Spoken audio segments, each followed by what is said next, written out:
I assume that we are all familiar with the fundamentals of the science of astrotheology.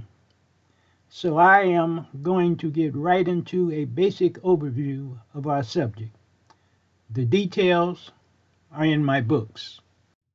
Jesus Christ was a sun god that lived and died upon the astronomical cross of cosmic mythology. The facts are certain, and there's no doubt about it. The Bible is a book of cosmic mythology, and astrotheology is key to understanding the esoteric meaning of the Bible. I am now going to explain the esoteric symbolism of Jesus, the sun god, and his death upon the cosmic cross. The crucifix is the cross of the four cardinal points. The reason that the Bible writers wrote four versions of the life of Jesus is because the four cardinal points denote four different positions of the sun in its annual cycle. The book of Matthew indicates the winter solstice. The book of Mark indicates the vernal equinox. The book of Luke indicates the summer solstice, and the book of John indicates the autumnal equinox. The gospel describes the annual life cycle of the sun, and not of a historical person. Jesus was a mythological sun god, not an actual historical figure. The opening chapter of each gospel points to the cardinal point that signifies the position of the sun in its annual cycle through the zodiac. The Gnostic writers of the Bible put clues in the first chapter of each gospel that mark the position of the sun in its yearly cycle. The first chapter of Matthew points to the birth of a divine child that shall bring salvation to the world. This birth refers to Sol Invictus, the birth of the unconquered solar sun on December 25. This birth takes place 3 days after the winter solstice. The first chapter of Mark opens with the sun god Jesus being baptized as he crosses the Jordan River. The Jordan River refers to the celestial equator in the astrotheological symbolism. The sun crosses the celestial equator at the vernal equinox on March 21. The first chapter of Luke opens with the birth of John the Baptist, and not with the birth of Jesus, the sun god.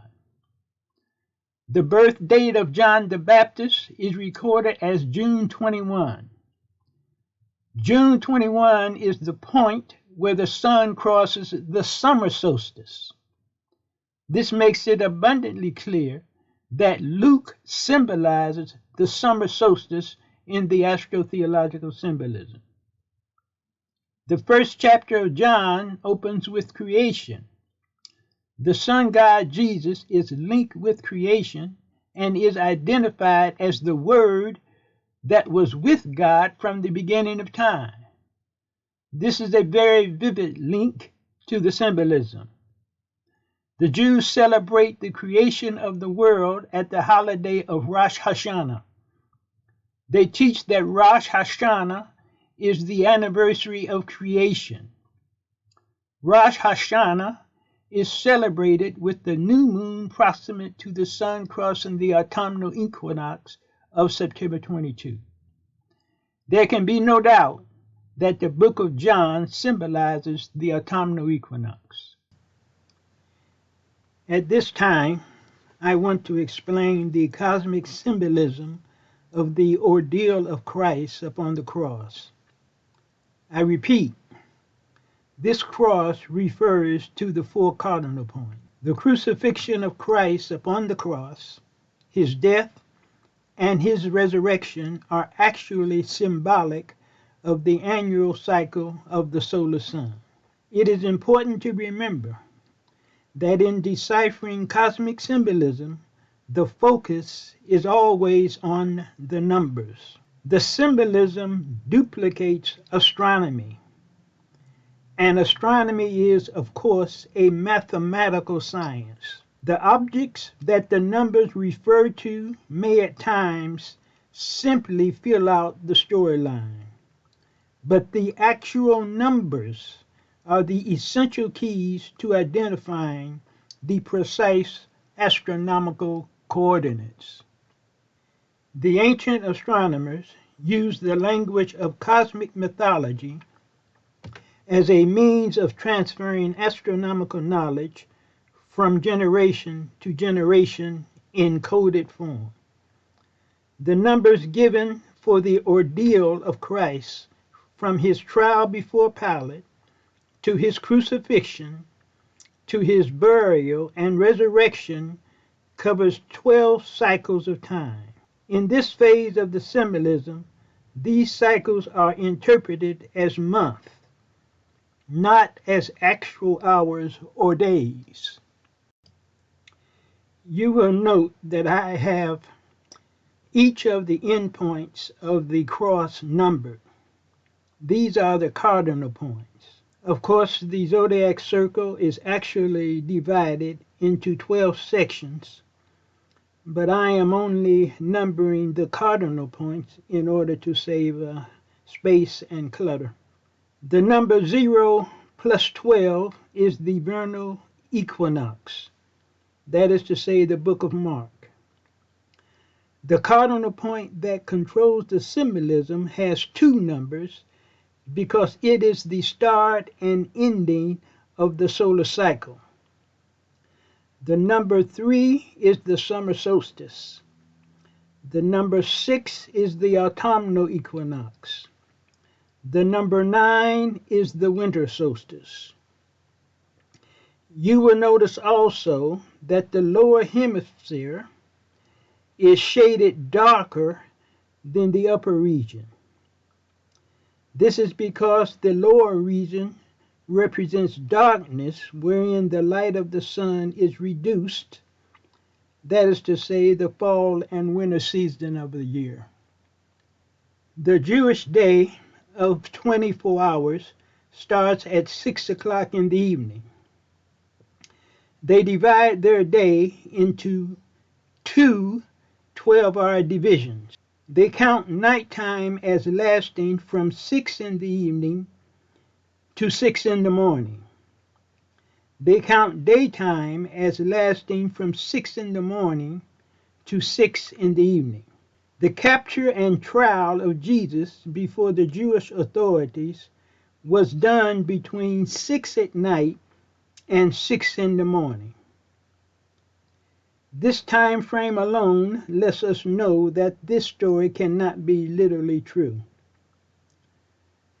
The Jews transferred Jesus to the custody of the Roman administrators for his final trial and sentencing after 6 in the morning. Jesus was transferred up to the hill of Golgotha and nailed to the cross at the 3rd hour, Jewish time.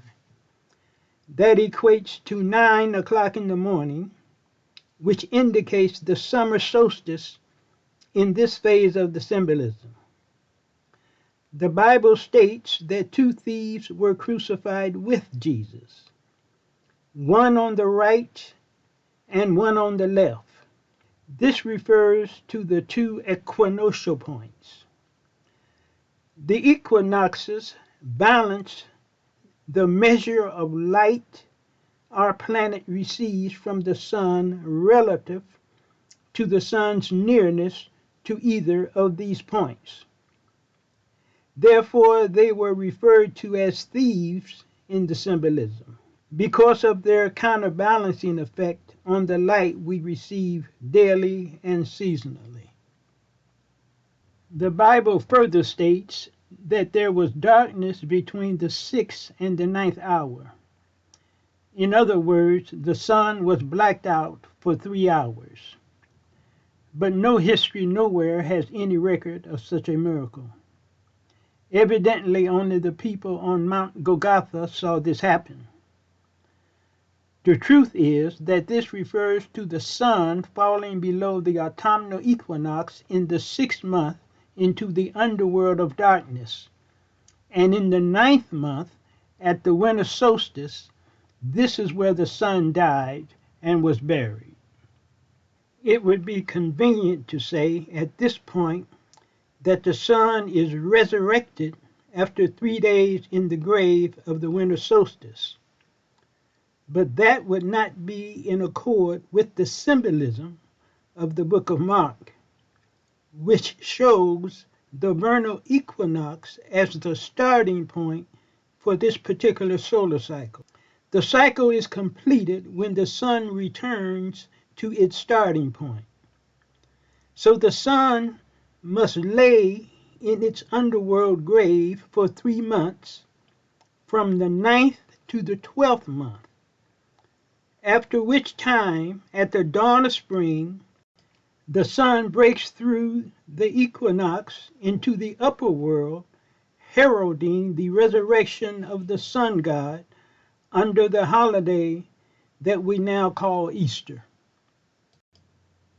The resurrection of the sun god now coincides, more or less, with the Jewish Passover. And these early Jewish Christians, who dominated the thought that produced the book of Mark, can now celebrate their risen Savior, Jesus Christ, in the same season as their former Passover celebration. The sun has now completed its cycle by returning to the point of its commencement at the vernal equinox, as so expressed in the book of Mark, and indeed has proven itself as the risen Savior that brings greater light and warmth to the world. So there you have it. The book of Mark was the first gospel written according to the biblical scholars, and served as a pattern for the Gospels of Matthew, Luke, and John. But regardless, the overriding truth is that all of the Gospels are mythological renditions reflective of astronomical charting. This astrological system did not start with Christianity, but rather this system of anthropomorphic star lore goes back more thousands of years than we can count into prehistory. Greetings. My name is Malik Jabbar, author of the Astrological Foundation of the Christ Myth in 4 volumes, and other books on the subject of astrotheology. I trust that you have found this presentation on biblical esotericism informative. Astrotheology is a very ancient system. The science of astrotheology brings rationality and unparalleled insight into the cultural and religious myths of our ancestors. Thus far, I have written 7 books on the subject of astrotheology. You can read excerpts at my site, thechristmyth.com. A link is below in the description.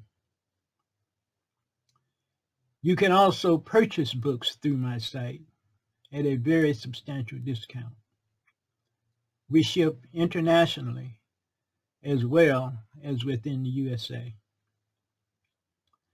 Your feedback is appreciated, whether through the comments section or tapping on that like button. I post videos as often as I can, so if you like, subscribe to my channel so that you can be kept up to date on my postings. So I thank you, and I sincerely appreciate your time.